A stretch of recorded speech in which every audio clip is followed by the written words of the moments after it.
A Joetisserie tender, juicy tri-tip on the Kamado Joe. Stick around, we're gonna show you how to do it. Well, today we're firing up the Kamado Joe Big Joe using the Joetisserie. We've got some lump charcoal from Jealous Devil and then also using the Grill Blazer grill torch. Let's get a close up as we dump this in and get it fired up.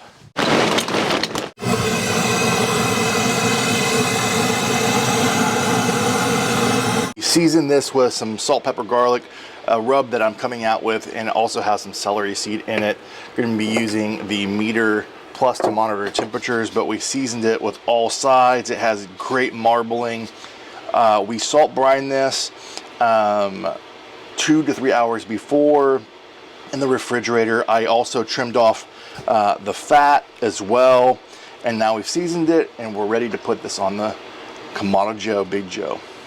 All right, now it's time to put it in the spit here, and we're going to use the sharp sides to go through. Do our best to keep it in the middle, using my hands in the middle to feel where the metal rod is going. Trying to keep it best we can to be as straight as we can.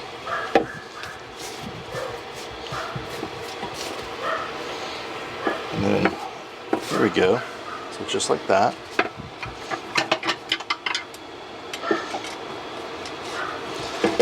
And then tighten these bolts. And you'll see some different videos where people bunch it up if they're doing two. I want to keep it as straight as possible. We'll see how that goes, and if I have to make any adjustments, we'll do that. And put it on. I also have one wood chunk I'm going to also throw on that fire to kind of let it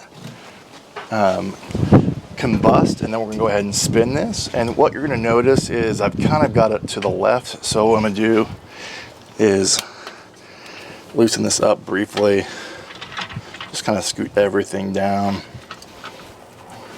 There you go. And that's really all you got to do. I know it's a hot fire, but just kind of got going. There we go. And now we're going to spin it. We're going to let this go until we get that 115, 120, and then I'm going to bring you back and move this charcoal under the center and hopefully get a nice crust steak sear on it. But this is just live fire. I think this is going to be a lot of fun.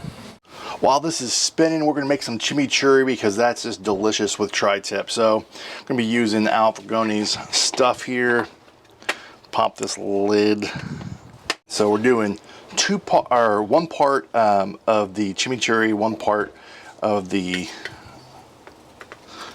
vinegar, and then we're going to do 2 parts oil.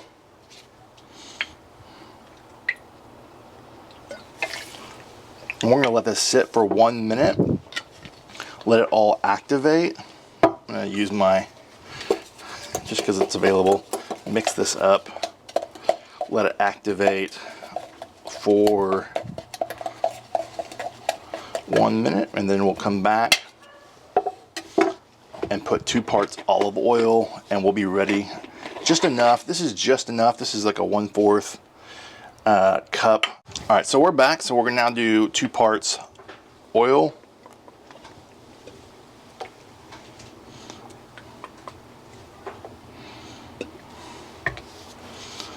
And that's going to give us a good mixture.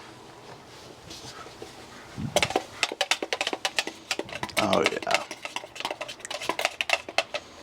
Hopefully you can see that. That's going to be fantastic. All right, team, we are at that 118, 119 mark, and I'm going to start moving this charcoal. Hopefully you can see that right underneath to see if we can get even more of a live fire. Get all those juices flowing. And I'm at this point leave the dome open and just allow that fire to kiss the tri-tip, and hopefully we can build more of that crust. Well, one of the things you're going to notice, once I moved all the charcoal to the center, I have stopped the spit from spinning so that the fire can just get one side for a few seconds and then pick it up and do the other side the same way, which I've already done. And at the end of the day, it's more about finishing at the internal temperature you want to be done. And but all that to say, I think we got some good bark formation building there and great caramelization. So I think we're going to go ahead and pull this off, let it rest. This tri-tip is done. It's tender, it's juicy. I am ready to slice into this steak heaven. Let's get to the cutting board. All right, team, we've let it rest for 10 minutes, and a tri-tip, you want to cut against the grain. So what I like to do is cut down the middle, and you can see that the grain, let's see here, we can tell the difference here. The grain's running this way, and so this one we will go this way.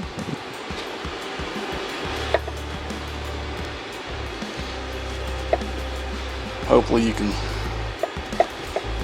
see these slices coming through. Have a nice smoke ring, I didn't even anticipate that. All right, friends, now we do a little steak taste test with some of that chimichurri there.